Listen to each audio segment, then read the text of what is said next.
hapon, ako po si Ruth Cabal. Pasadahan na natin ang mga rumaratsyadang balita dito sa Frontline Express. Magkaibigan lang, yan daw ang relasyon ni na dating Bamban Mayor Alice Go at Suwal Pangasinan Mayor Dong Kalugay.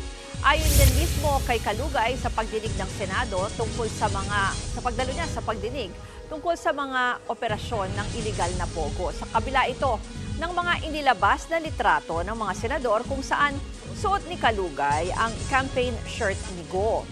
Habang sa isa pang kuha, sakay sila ng float habang nangangampanya si Kalugay noong 2022. Pinaliwanag naman ni Kalugay kung bakit niya inimbitahan si Go sa motorcade ng Manalo noong 2022. Magkaibigan lang po kami, Madam Chair. At yung pong t-shirt po na sinasabi po ninyo, Madam Chair, binigay po sa Ayan akin po. po yan ni Ate Che. O bakit ganon? Nagsusuportahan kayo sa pagsuot ng t-shirt ng isa't isa at sa pag-attend sa campaign caravan ng isa't isa. Madam Chair, yung yung nakasakay po ako sa sasakyan, yan po yung motorcade po namin na in-invite ko po siya. Bakit niyo po amin siya po. inimbita? In-invite din po ako, Madam Chair, nung nanalo po siya. May relasyon ba kayo ni Alice? Gusto mo ba siya? Gusto ka niya? Ay, wala po. Wala pong ganyan, Your Honor. Hindi kayo lovers in Pogo? Ay, hindi po, Your Honor. Lumuta ang pangalan ni Kalugay sa mga naunang pagdinig ng Senado dahil sa umano'y nadiskubring negosyo kung saan kasosyo niya ang mga guo na iniuugnay sa mga iligal na pogo. Sinasabi ring tinulungan ni Kalugay si Guo na makalabas ng bansa. Isinawalat din naman ngayon ni Senator Risa Ontiveros na may 5 pang negosyong nakapangalan kina Guo at Kalugay. Kasunod ito ng pagtanggi ni Kalugay na magkasosyo nga sila ni Guo sa mga negosyo. Tinanggi na rin ni Guo sa mga naunang pagdinig ang umano'y business relationship nila ni Kalugay. Iba ang karamihan po dito, Mayor, sa pina-flash ko po ngayon, ay pinagsama-sama ang mga pangalan nyo ni Guo Huaping o Alice Guo.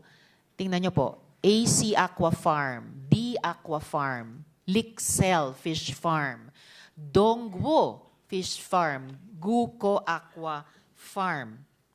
Madam Chair, Yes, yung SP Pro AC, Tempore. I think stands for Alice and Kalugay. Very possible, SP Pro Tempore. Ha? Yung D Aqua Farm, Dong. Lixel, Alice, LIC, and Liceldo. Donggo, Dong, and Go. Tinalo nyo pa si Dong yan, ha? Guko. Ha? Siguro stands for Go and Kalugay. Oh. Madidinay mo pa ba ito? Wala po akong ganyang negosyo po, Your Honor. Sa kaugnay na balita, pinasampina ng Senado ang isa pa sa mga umano'y business partners raw ni dating Bamban Mayor Alice Go. Hindi dumalo sa pagdinig si JP Samson na isa raw sa mga nakasama ni Go sa isang resort sa Zambales noong isang taon. Ayon sa Sekretarya ng Senate Women, Children, Family Relations and Gender Equality Committee, pinadahallahan ng sulat si Samson sa kanyang tinitirhan sa Quezon City pero hindi raw ito tinanggap ni Samson para umano sa kanyang seguridad. Dumako naman tayo sa Kamara, hihilingin na ng House Quad Committee sa Bureau of Immigration na mag-issue ng whole departure order laban kay Attorney Harry Roque. Yan ay kung hindi pa rin siya dadalo sa ika-6 nitong pagtinig sa Huwebes tungkol pa rin sa operasyon ng mga iligal na pogo. May tuturing na raw kasi na isang pugante si Roque dahil sa kanyang pagtatago sa kabila ng arrest order ng Kamara. Na-contempt si Roque nang hindi ito magsumite ng mga hinihinging dokumento kaugnay ng kanyang yaman. Pumalag naman si Roque. Hindi ako pugante dahil ako po ay lumabag sa batas. Pugante ako sa Kongreso lamang. Wala po akong pakialam. Hindi po tama yung ginagawa nila. Pasigaw-sigaw, kapag ayaw na sagot, contempt kaagad. Nagpa-power tripping na po sila. Yan po ay pinost sa pahayag ni Roque sa social media. Samantala, bubuelta naman si Representative Johnny Pimentel. Hanggat wala raw desisyon ng Korte Suprema, mananatiling wanted si Roque. Kaya niyang matawag na fugitive or wanted, bakit hindi siya magpakita? Hindi po ba? So, it's just a matter of attending the hearing. If he has nothing to hide, wala naman sigurong masamang tumalo siya sa hearing. Sa ibang balita, 3 na ang nasawi sa Palawan dahil sa ulang dala ng habagat na pinalakas ng Bagyong Hener. At live mula sa Puerto Princesa City sa Palawan, nasa frontline ng balitang yan si Brian Basa. Naku Brian, ano ba ang kamusta ang lagay ng panahon dyan at ano yung detalye tungkol dito sa mga nasawi? Napagbigyan tayo, Ruth, ng araw, kakasikat lang ngayon bago tayo isalang sa ere, pero maaaring hindi yan magtagal. Depende sa pag-ihip ng hanging habagat na nagpapaulan sa kanlurang bahagi ng bansa, kabilang ang lalawigan ng Palawan. Samantala, residente ng bayan ng Rizal dito sa lalawigan ang 2 sa mga nasawi. Dead on the spot ang mga biktimang edad 52 at 66 nang mabagsakan ng puno ng niyog habang nasa loob ng bahay noong Sabado, September 14. Sa bayan naman ng Rojas, patay ang 38 anyos na babae nang tangayin ito ng baha. Natagpuan siyang wala ng buhay kinaumagahan ng Linggo, September 15. Pinaghahanap naman ang isang 54 anyos na lalaking mangingisda na taga Balabak. Huli siyang nakita bandang alas 4 kahapon sa barangay Katagpuan. Sinubukan niya raw itali ang bangka niyang tinangay ng malakas na hangin at ulan.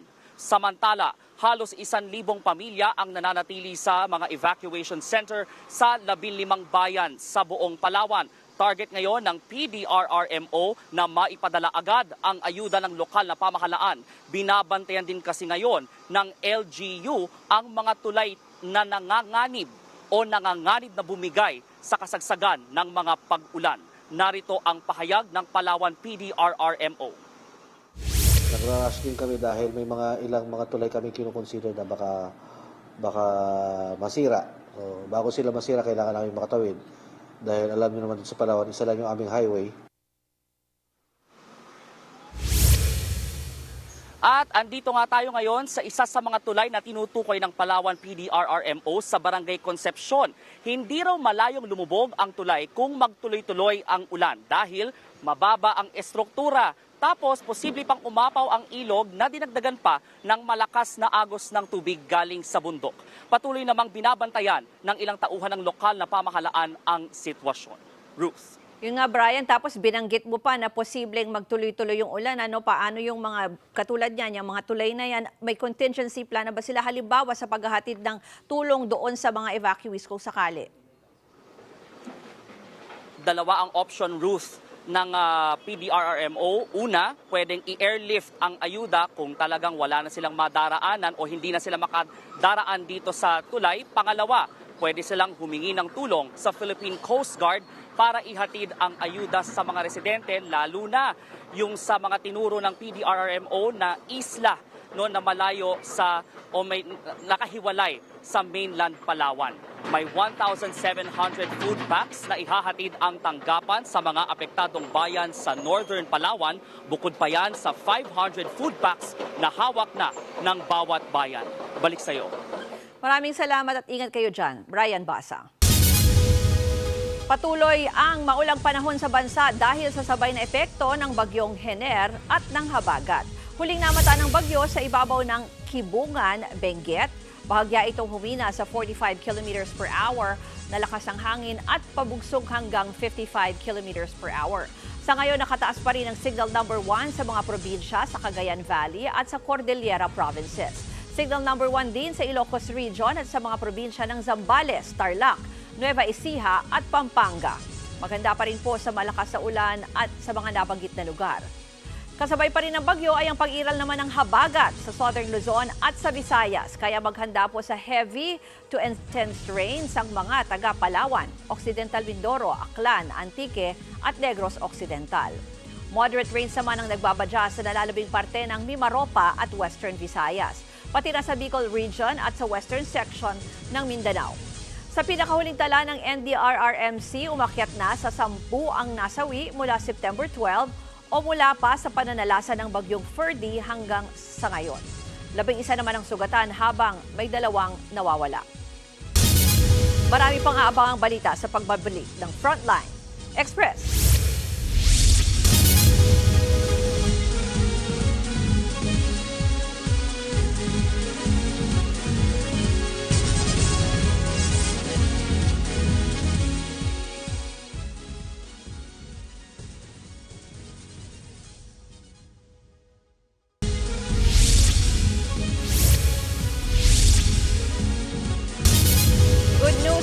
Kapatid nating kawani ng gobyerno, simula po bukas hanggang Biyernes may libreng sakay para sa inyo sa LRT2 at MRT3. Ang libreng sakay sa MRT3 ay mula unang biyahe alas 5:30 ng umaga hanggang sa huling biyahe pasado alas 10 ng gabi.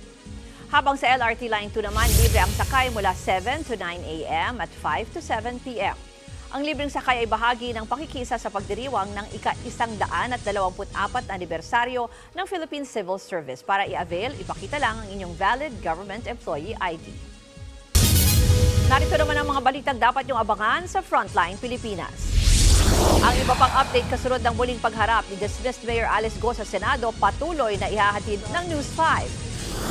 Lalaking higit isang dekadang nagtago dahil sa panghahalay sa minor de edad sa Valenzuela, arestado. At K-pop group Enhypen, magkakaroon na ng sariling anime series. Yan ang mabilis na pasada ng mga balitang dapat niyong malaman. Ako po si Ruth Cabal. Magandang hapon.